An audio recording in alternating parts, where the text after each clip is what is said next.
चर्चिका पीठरे वार्षिक पणा संक्रांति उत्सव केन्दुझर जिलार तेलकोई ब्लॉक अंतर्गत जगमोहनपुर निकटस्थ सिंकुला बाहाल ग्रामर ग्रामदेवी मां चर्चिका ठाकुराणी वार्षिक पणा संक्रांति उत्सव धूमधाम रे अनुष्ठित हो जाइछि।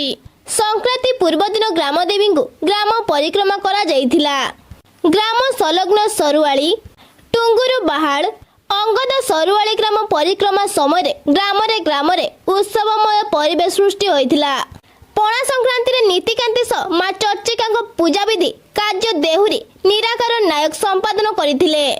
पीठ को आगंतुक श्रद्धालु और मानसिक धारी को पणा बंटन करा जाइथिला।